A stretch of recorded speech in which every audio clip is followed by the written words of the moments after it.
Professor Kirtley is a leading scholar of early stage strategy in deep tech ventures, studying how novel technologies evolve inside young firms across energy, clean tech, robotics, and medical devices. Her research draws on multi-year field studies of scientists, engineers, and the ecosystems that support their earliest steps from lab insight to company formation. She brings deep experience from MIT, Boston University, and the Wharton Innovation Community, where she mentors founders and helps shape the next generation of technology-driven entrepreneurs. Professor Kirtley, thank you so much for joining us today. Absolutely. Happy to be here.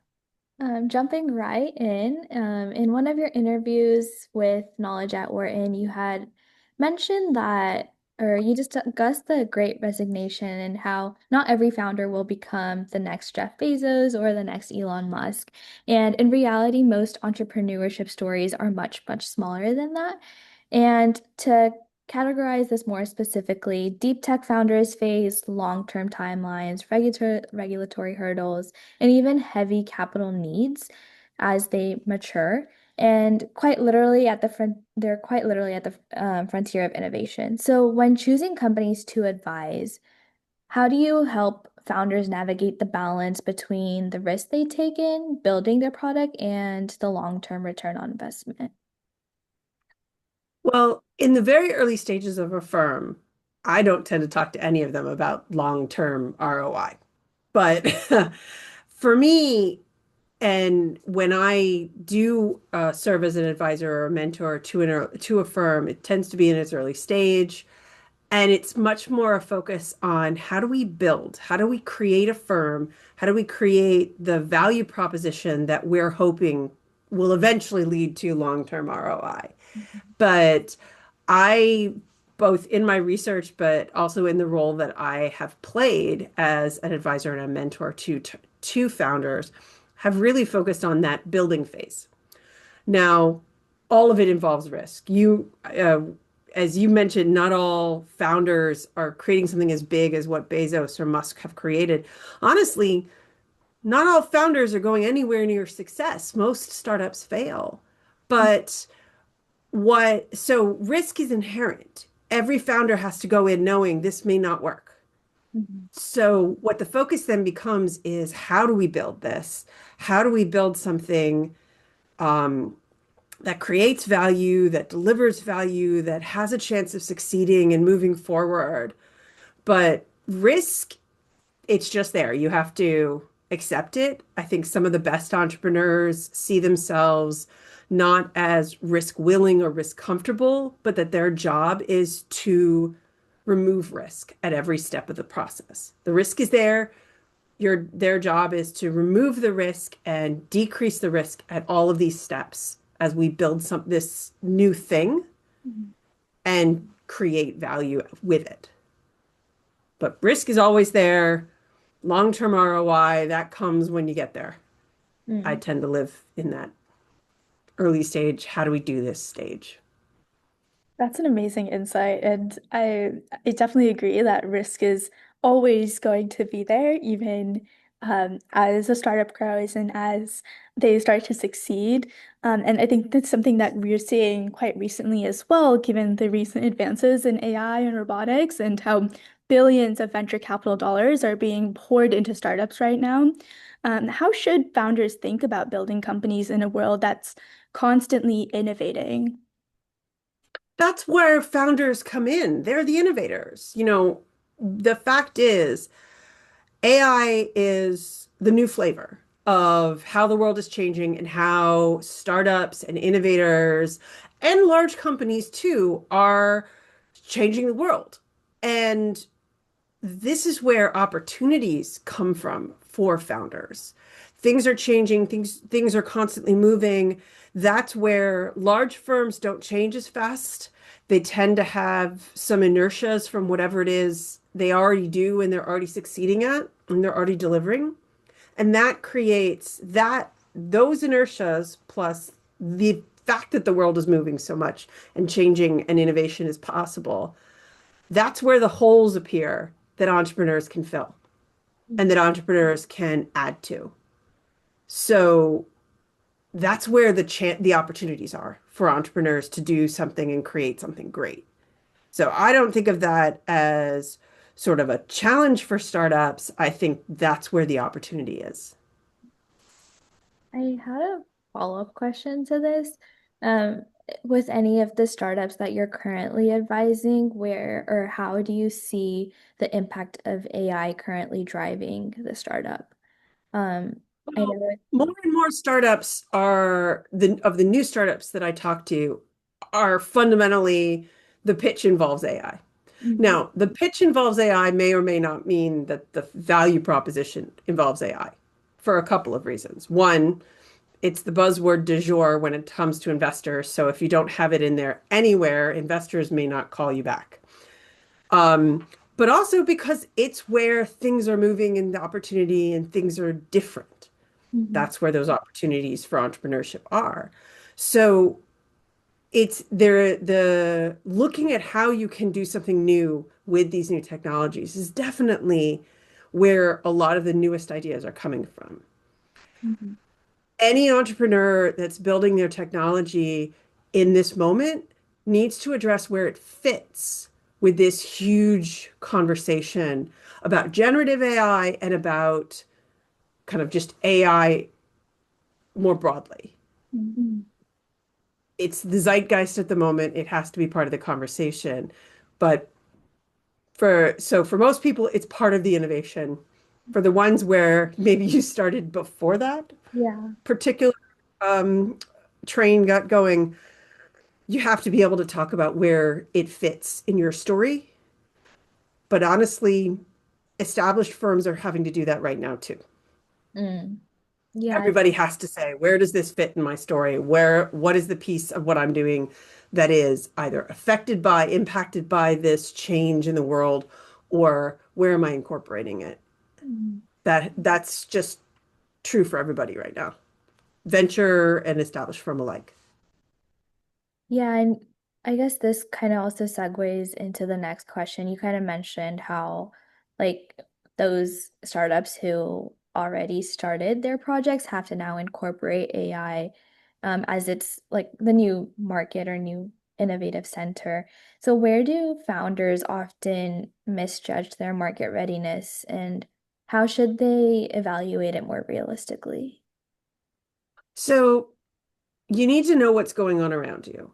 If the world is changing as you go, I had an entrepreneur describe his industry once as kind of like playing the game cornhole, where you have like the board with the hole in it, you're trying to throw something into the hole, Mhm. except the board is on a river and it's flowing away and you have to keep up.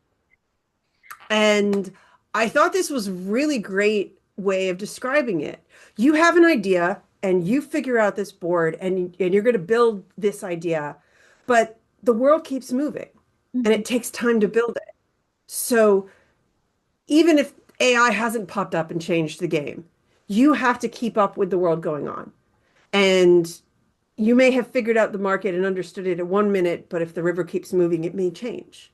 So what founders need to do is learn directly from their customers, from their the people making buying decisions, which may not be the same as their users, but you got to learn from both of them. You need to understand your retailers, your supply chain, all the decision makers that go into this value creation process.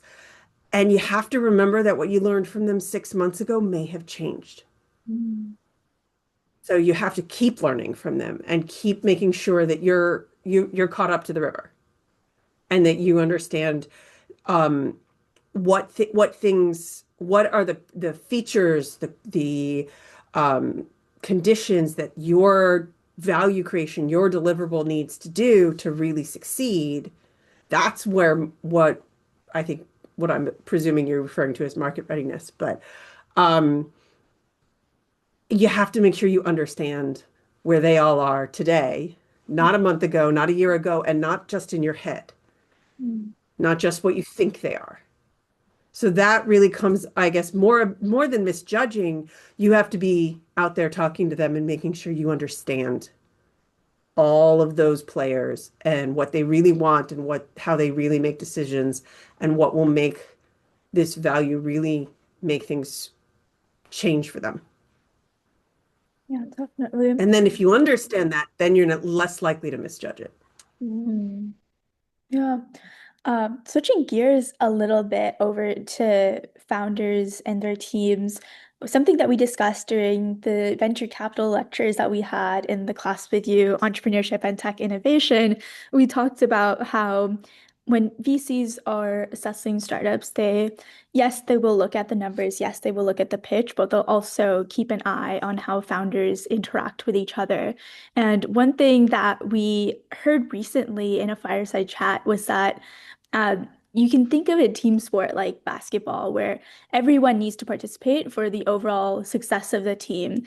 And it's one thing having a team of all-stars, but you might not have an all-star team. So what internal team dynamics do you think sync promising ventures the fastest? And are there ways that teams can perhaps stay on the same page or really make sure that they're a right fit for each other in the early stages of the company? I would say first and foremost, teams need to have very clear roles and responsibilities. You can have a bunch of all-stars, but if they're all point guards, you don't have a basketball team. Mhm. You've just gotten most of my basketball knowledge right there. Um, but you need everyone on the team has a role, has things they contribute, and there can be overlap. There probably will be if these are all people that are interested in founding the same company. But everyone's job, everyone's role within the firm needs to be clear to all of the team. And everyone's responsibility for information and decisions and actions needs to be clear. When those things are not clear, that's when you start to have people stepping on each other's toes or work not getting done because there's a job over here nobody's doing. Or there's something that everybody's doing and they don't even realize other people are doing the same at the same time. You need to have role and responsibility clarity. And you need to make sure that you are getting along because there's gonna be friction and there's gonna be stress. And you have to, as a team, be able to move forward through that. So some founders are friends before they start, and that helps them. Some founders aren't really that close before they start, and that helps them because their whole relationship is defined in the context of how do we function well here.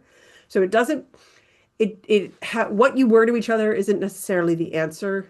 What you were to each other before isn't necessarily the solution. It depends how you come together and work as a team, and that you have this clarity of roles, clarity of responsibilities, clarity of who's making what decisions. And in how you relate to each other, you have a way for tensions and frictions to be resolved Mm. because you're all going to be stressed and you're all going to be working a lot. So you need to Yeah. be able to move forward. Um, where teams really get themselves in trouble is not because they disagree, because disagreements can actually help you come to better solutions because you have to work through them, but where they don't feel like they know or agree on who's supposed to make the choice at the end of the disagreement or who's supposed to make things happen. And that's where roles and responsibilities clearly defined and working forward from them is really, really important. Mm. I want to talk more on the investor perspective now. Um, we kind of Sia kind of gave an example of how um like investors look at how founders are presenting themselves during a pitch.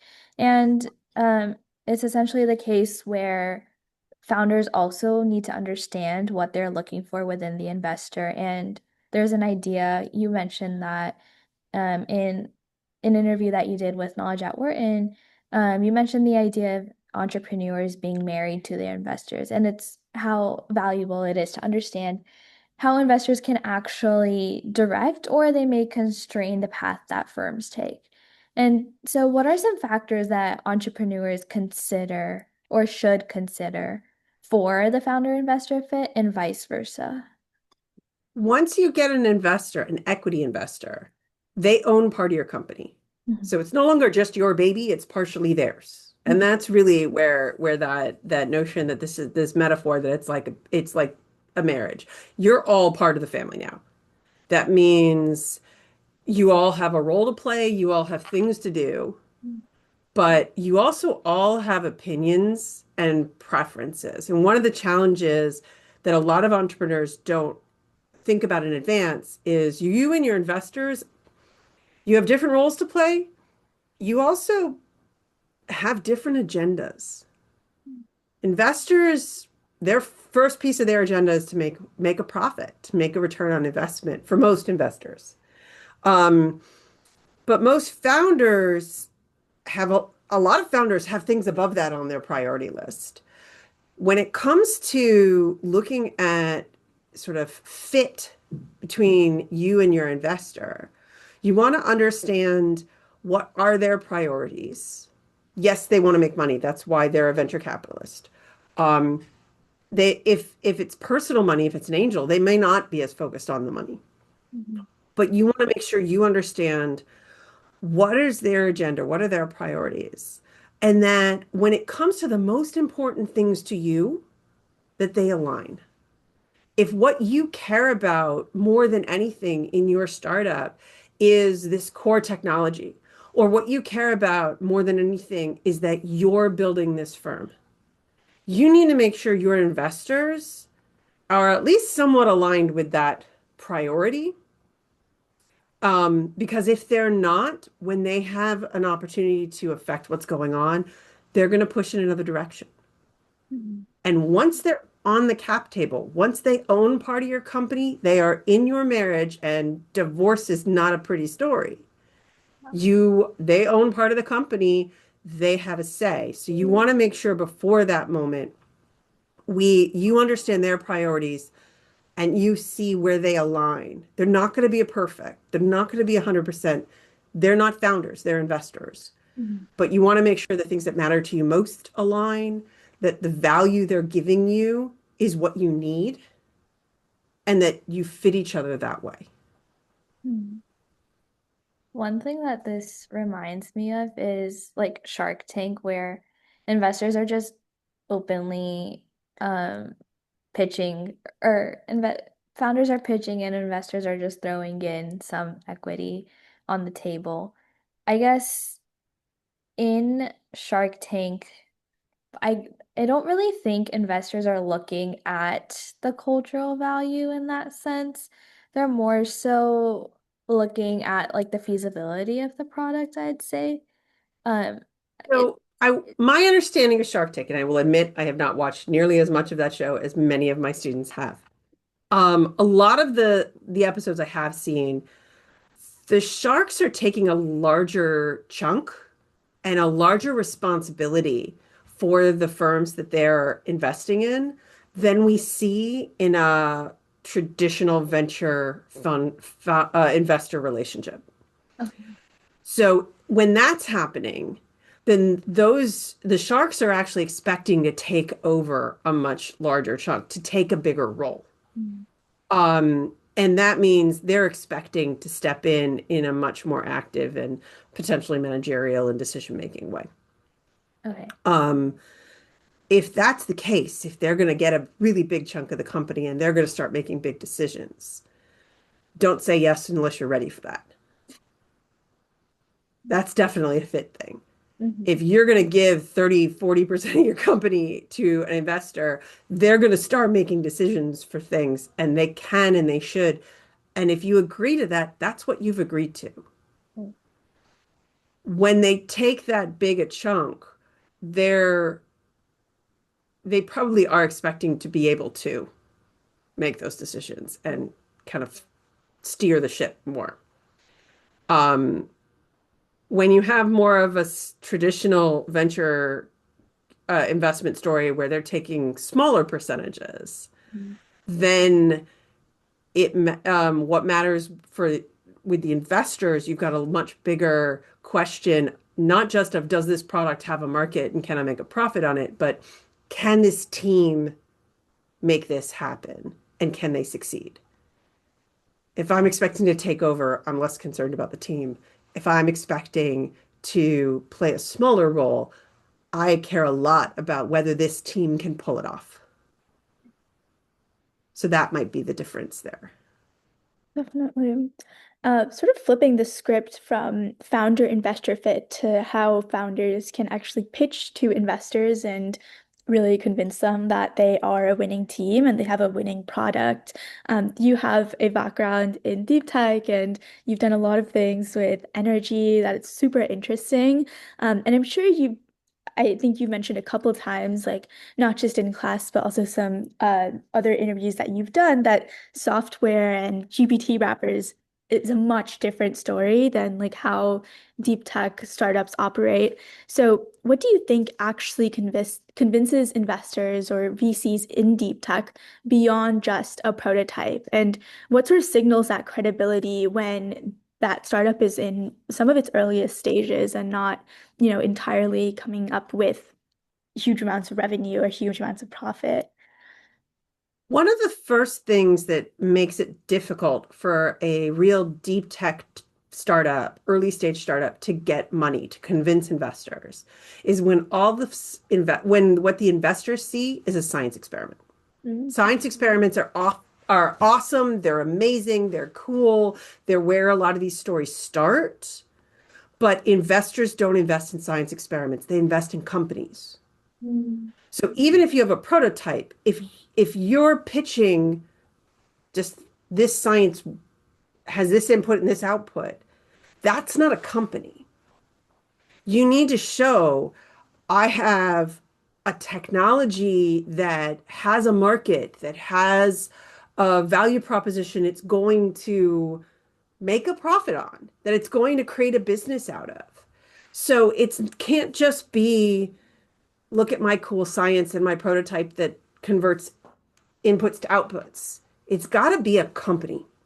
mm, So I think and it really depends on what kind of science you're doing, how hard it is to understand, how hard it is to understand the science, but also how hard is it to understand the market. I can show you a science experiment and some people, everyone sees the dollar signs that can come out of that. I can show you some science experiments where a lot of people don't understand how this is going to turn into profit. mm, So that's going to be dependent. And that's going to shift what the entrepreneur, what the founder has to do to communicate it. But more than anything, that the founders of deep tech companies, of real science and technology firms, have to demonstrate it's not just that I have cool science. mm. I have science that can create a value proposition and we can make money on it.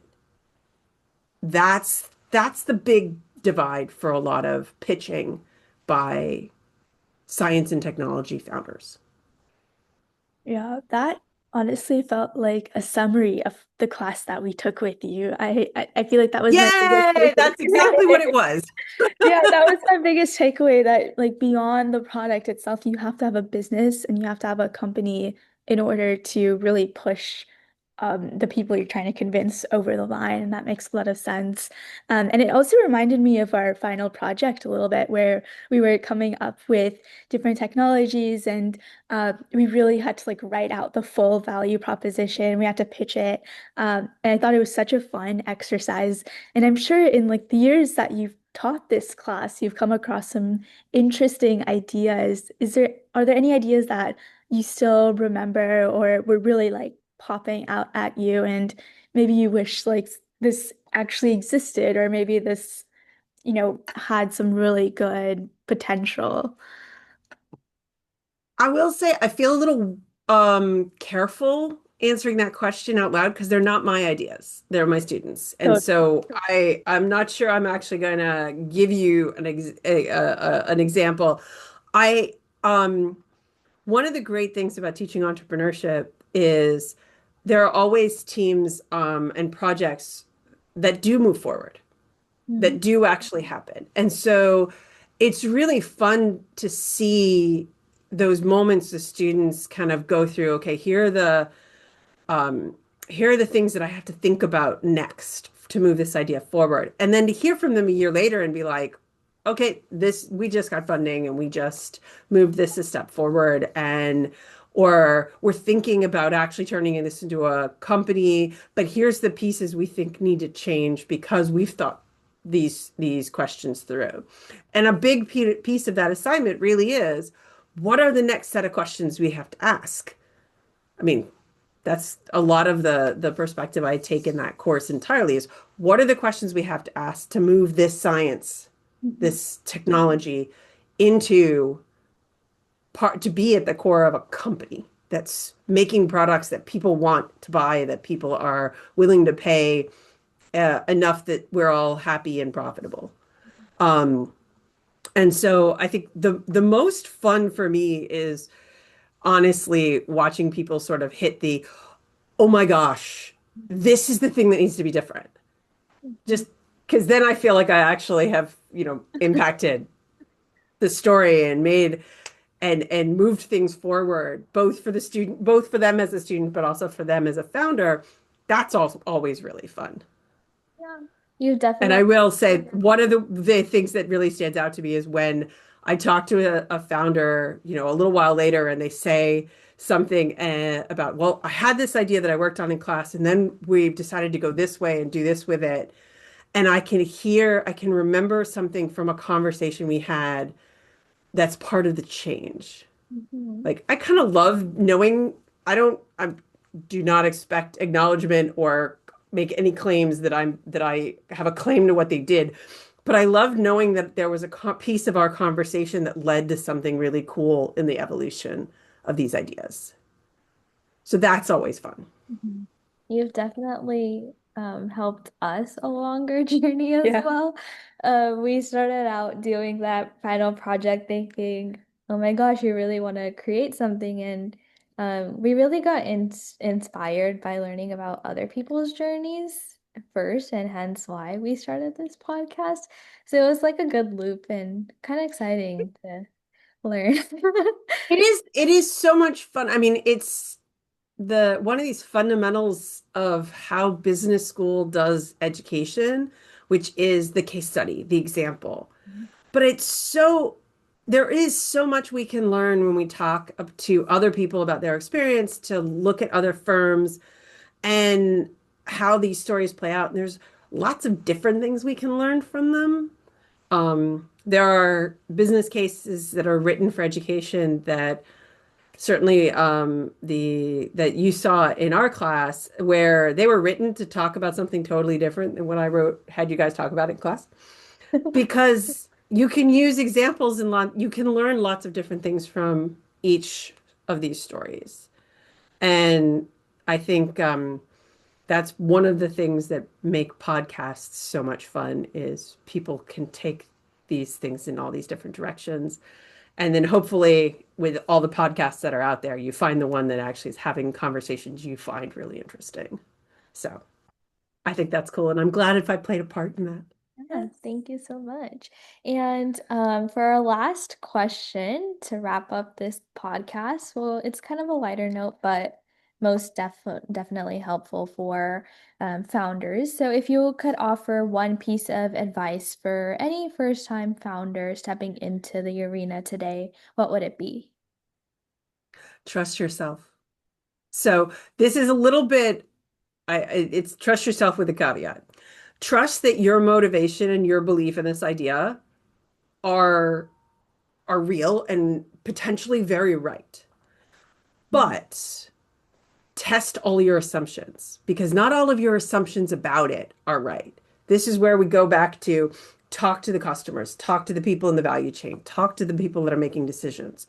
Because there are amazing ideas out there that nobody else has quite figured out how to make it work. And you wanting to make it work, that that makes you first step potentially the person to do it. So trust that if you're excited enough to do it, that is a sign that you could be the one. Mhm. But make sure you test your assumptions about the details and exactly how to do it and exactly how to sell it and what all those pieces. test those assumptions, but trust yourself that you believe this is worthwhile. You believe that this is cool and amazing and should be done.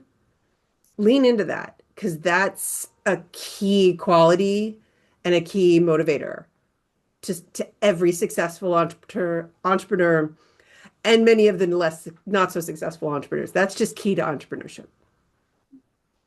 So that would be my piece of advice Thank you with so caveat. much. Yes, thank you so much, Professor Kirtley. This was such an amazing conversation. I know I learned so much, and I'm sure that everyone listening to this podcast episode will also have some awesome takeaways that they'll hopefully implement because I think everything was so actionable.